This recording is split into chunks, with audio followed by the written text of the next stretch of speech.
How you doing, man? Steve Brown here. I'm doing great. Thank you for taking the time to do this interview. Oh, of course, man. All good. Well, awesome. Well, of course, we're here to talk about the brand new debut album from Tokyo Motor Fist, the self-titled album, which will be coming out on Friday through Frontiers. And I guess the first question, of course, is how did this whole band come together? Well, it came together by fate.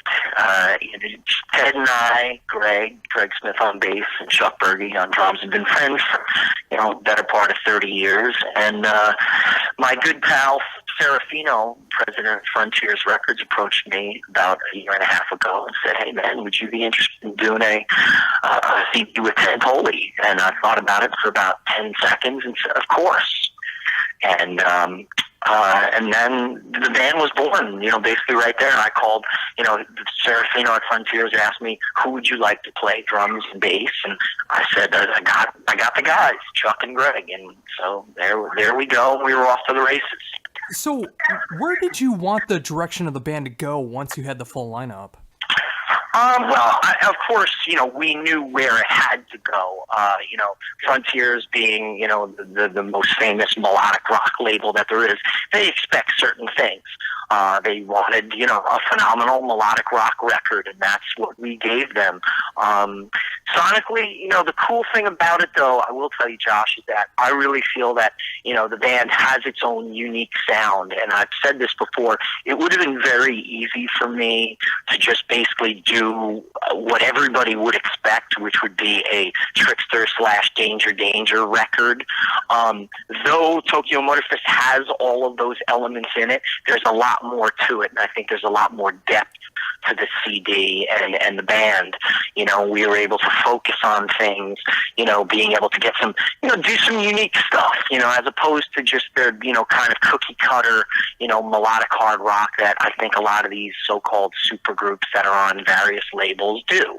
I think there's stuff, and I think that's what makes the album itself special. And we all really cared about it, which was different. This just wasn't a cash grab, if you will.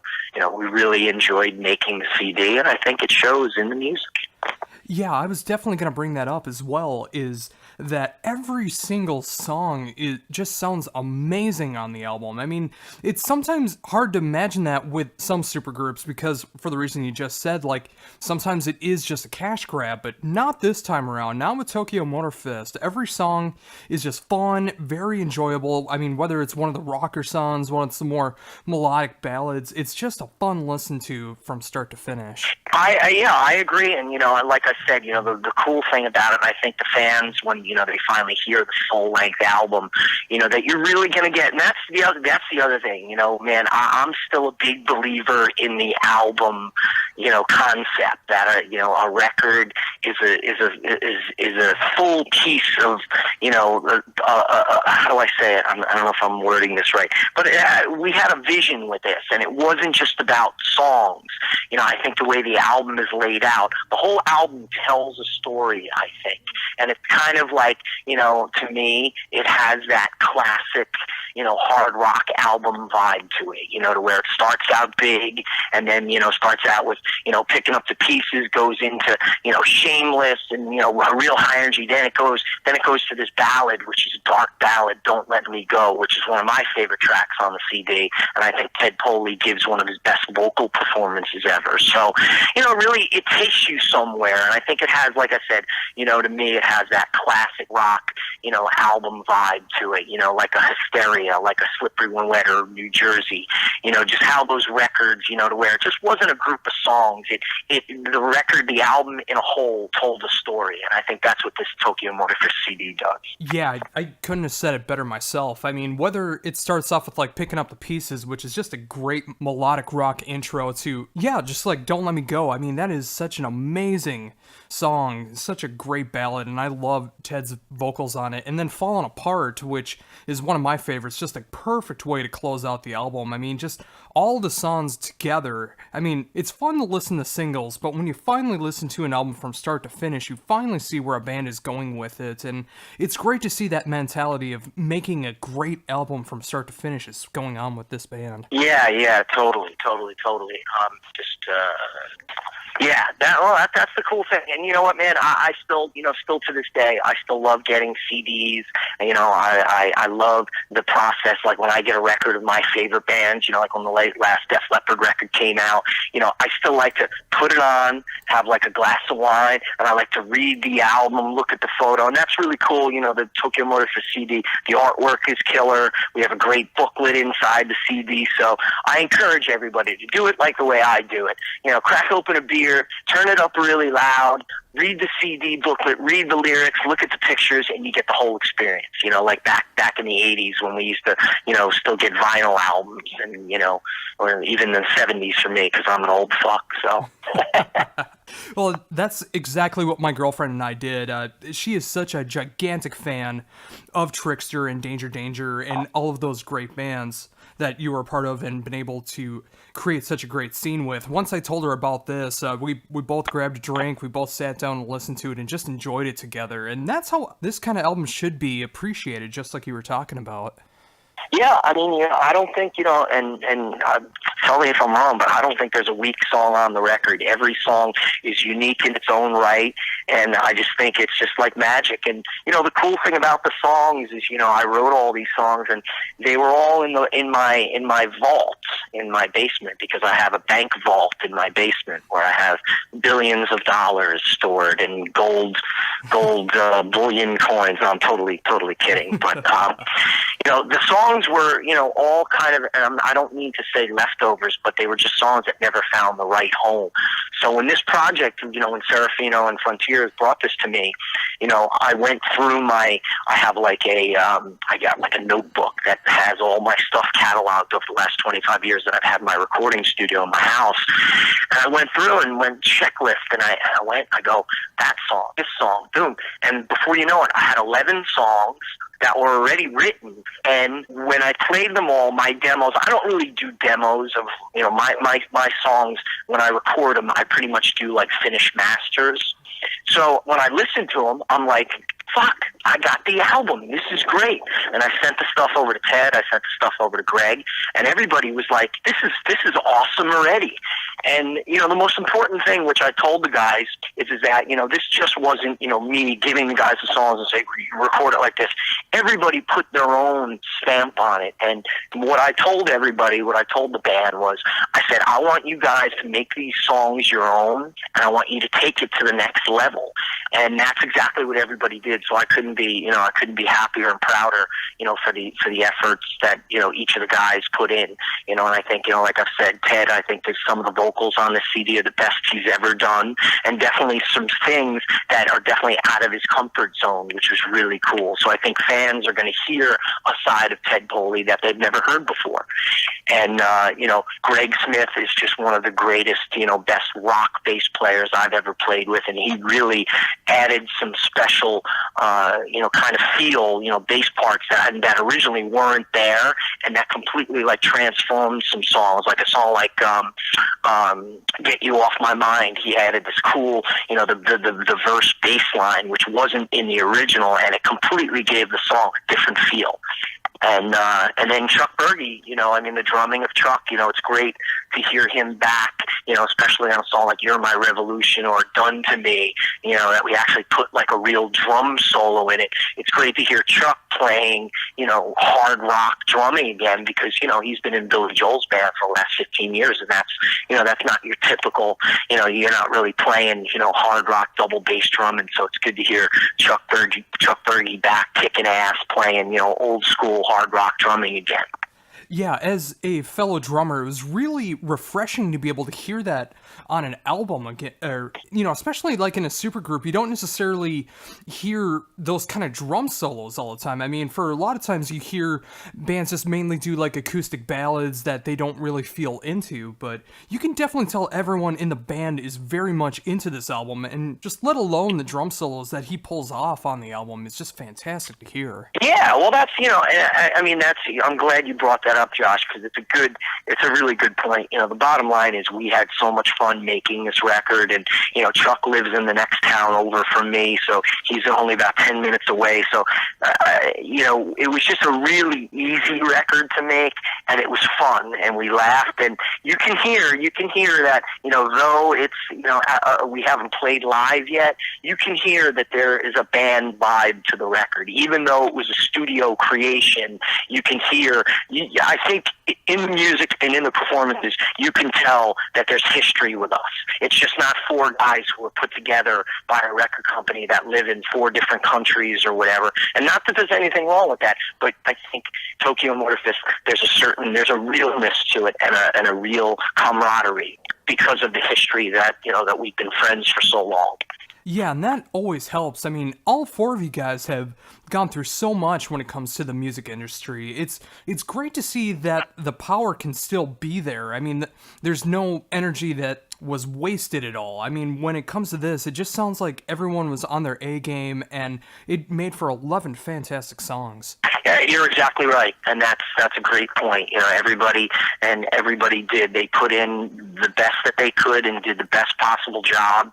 And you know, like I said, it was a pleasure making it, because sometimes making music and making records isn't the most pleasant experience. And you know, I genuinely go through periods, every record that I've ever made, where I love it at first, and then I go through the hating of it, going, this isn't good enough, doubting, and then, you know, it usually always winds up, my first instincts are always true, you know, to where, you know, when I get the group of songs together for the record, you know, before I even present it to the band, and I do the same with Trixter, and I did the same with this Tokyo Motor Fist, well, I knew it was going to be, but making it, you sometimes go through the peaks and valleys where your emotions, and you start to doubt yourself, and then usually at the end, and it, of course, as fate would have it, it happened again. At the end of the record, when I got done with the mix, I do my thing where, you know, I sit down and pour myself a big glass of wine, put it on from start to finish, and I just shook my head. I go, man, this is fucking badass. This is a really great CD.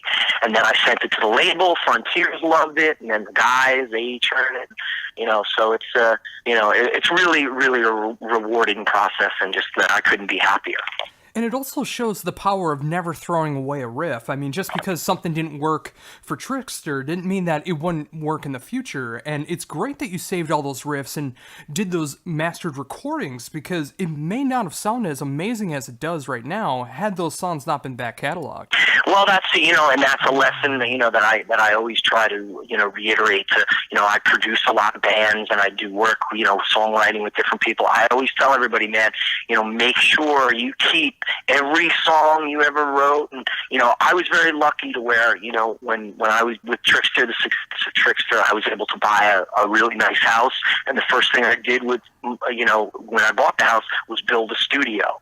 And it was the smartest investment I ever made, because from 1993 on, I was always able to make kind of finished album quality recordings of all my songs. And that, you know, is incredible, you know, incredible thing to be able to have that, because, you know, what we were able to do with, you know, like the Tokyo Motor Fist CD, I was able to take those Pro Tools sessions of my songs or whatnot, and we were able to build on top of it. So the foundation was always there for these songs, and then I was able to put on top and layer everybody on top of it and use some of my original vocals, because, you know, I'm a lead vocalist as well as being, you know, a background vocalist. So it was just really, you know, it's just a really beautiful thing. And, you know, the power of never throwing something away, that's a huge, you know, thing, because just because it's not right for one band doesn't mean it's not going to be right for another. And to me, my attitude is always a great song is a great song, you know, and I think all of these tracks, the 11 tracks on the record, are are great songs, and they're all unique, which I think is very cool. And I've said this before, fans of Trixter and Danger, Bon Jovi, Def Leppard, you're going to get all that, all the stuff you expect from Ted and I, but there are some elements on this CD that are different, and things you wouldn't expect. And I think that's what gives Tokyo Motor Fest, this album, a uniqueness to it. And in speaking of that, what was it like to be in the same band as Ted Poley? Like with Trixter and Danger being such huge names, how did it feel to be sharing the same limelight as Ted Poley of Danger in this album? Well, I mean, like I said, we've been friends for 30 years. I knew Ted before he was Danger. I knew when he was the drummer of Prophet, back in the 80s. So we've been friends for so long.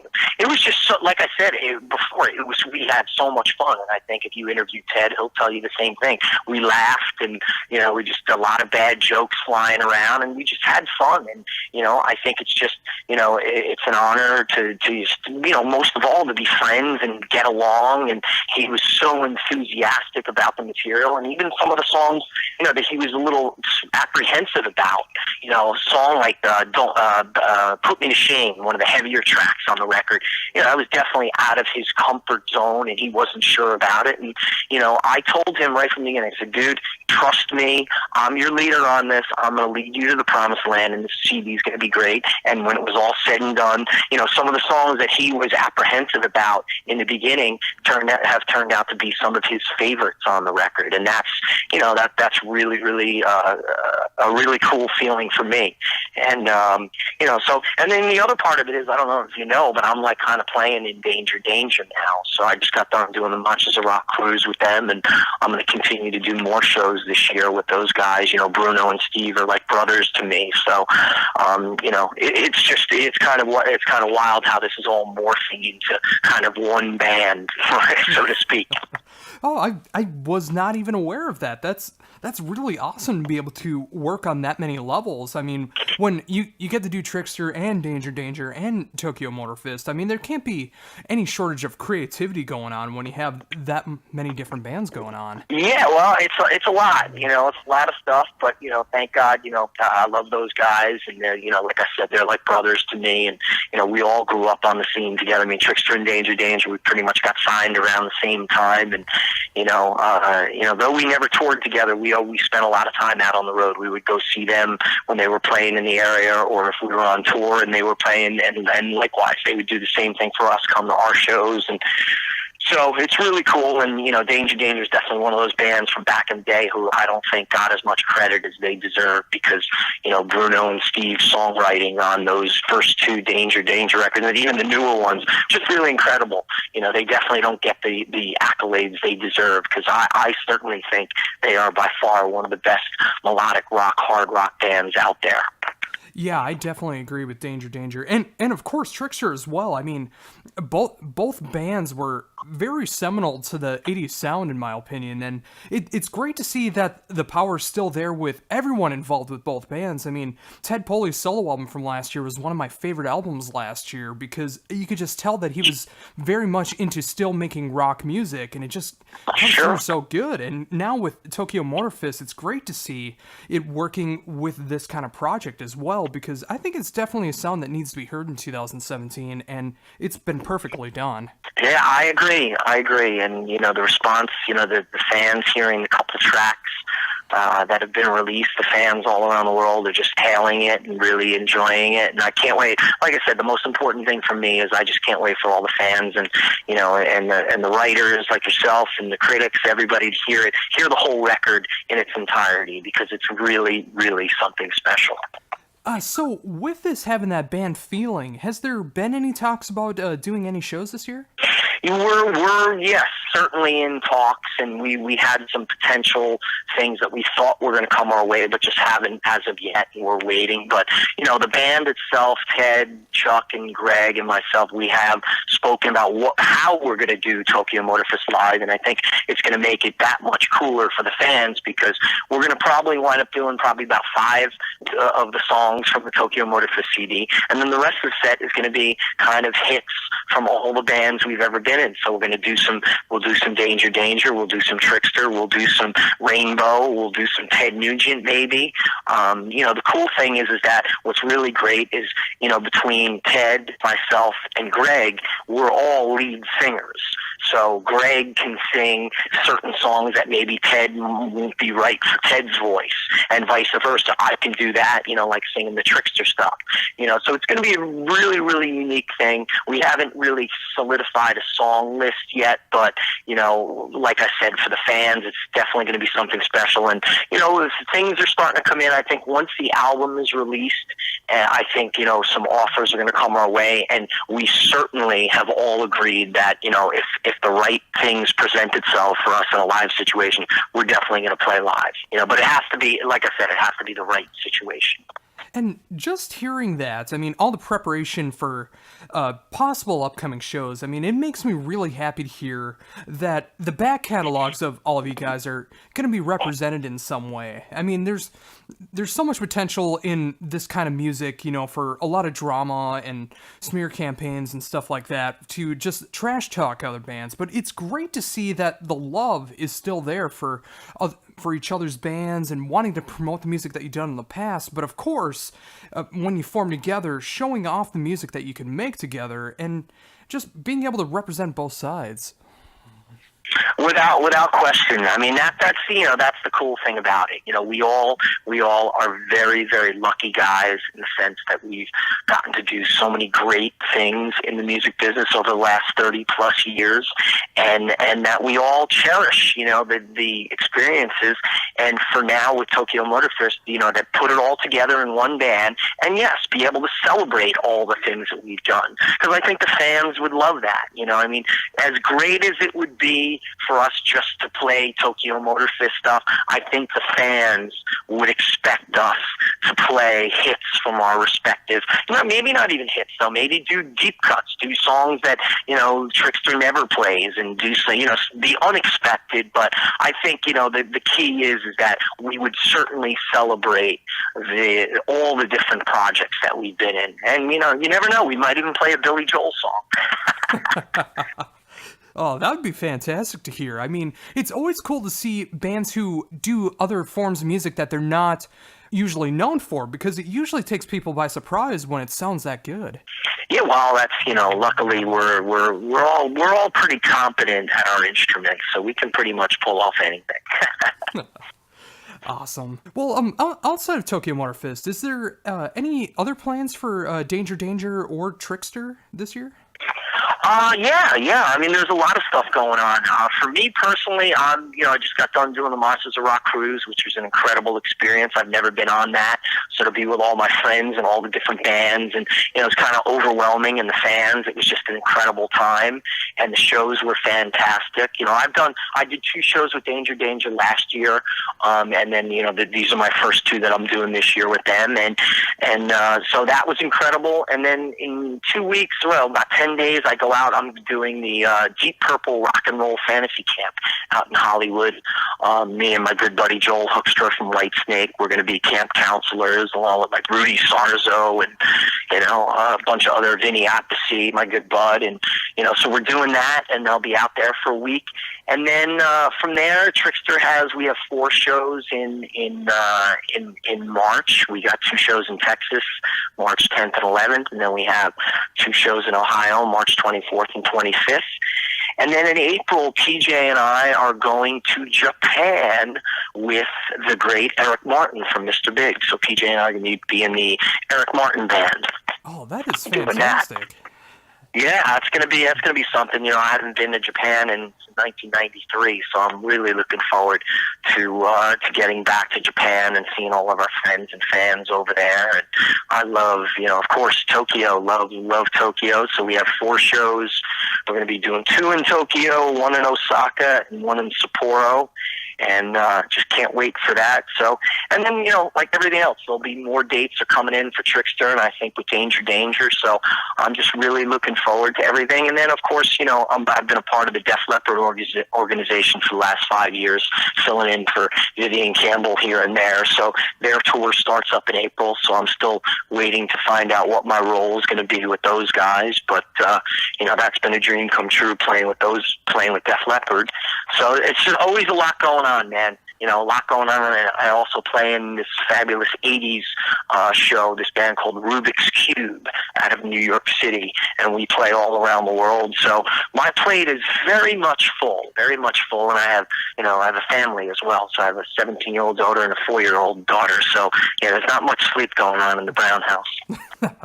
Yeah, I would imagine so. But it's great to see that you're that in demand in 2017 because, you can easily lose your credibility and your career in the turn of a dime. But it's great to see that you have this many projects going on, that there is no downtime. I mean, whether you have like one band you're promoting, the next week you'll be going off to Tokyo or going the Monsters of Rock cruise or working on a new album. I mean, it's great to see so much work that's going on with you. Yeah, man. Like I said, I'm extremely, extremely blessed, and the last couple of years has just been, I've gotten to play with so many great artists, and I did after my first run with Def Leppard, I was able to perform on Broadway. I did Rock of Ages, filling in for the great Joel Hoekstra, which was a dream come true. I've never done Broadway, so that was just an amazing experience being in New York City during Christmas time, playing, one of the greatest, plays ever, Rock of Ages. So much fun. My friends and family came in every night to the shows, and of course, playing with Konstantin Maroulis, who's the singer, who was one of the main characters, who has become a very dear friend of mine, and just really blessed. And then I played with Dennis DeYoung of Styx. I did a few shows with him, and the list just keeps going on and on. And I definitely have an ability to learn a set list of a band very quickly. I have a very good system, so anybody who calls, I'm pretty much able to pull it off. Oh, and that's fantastic. And again, I'm so happy to see it. I mean, no matter the project, I'm glad to see that everything's going so busy and so critically acclaimed as well, which I also really hope happens with the self-titled debut from Tokyo Motor Fist coming out on Friday through Frontiers, because I absolutely love it. And I hope once people get to check out this interview that they will be wanting to check out the singles that are out and then buy the album when it comes out on Friday, because I think it's definitely going to hold up as one of the best melodic albums of 2017. I agree, man. Like I said, for us, the guys, and I'm speaking for the guys, we all just, we're just so proud of the record, and it's phenomenal. I love it. I love the record. Even if I wasn't in the band, if I heard this record, I would go, this is awesome. And it really is. So I just can't, like I said, I can't wait. And thank you, Josh, for all the kind words. And, I encourage everybody to buy a physical copy of the CD and also buy the digital. Support original music, support this great melodic hard rock music, because the more you support it, the more we'll be able to make music for you.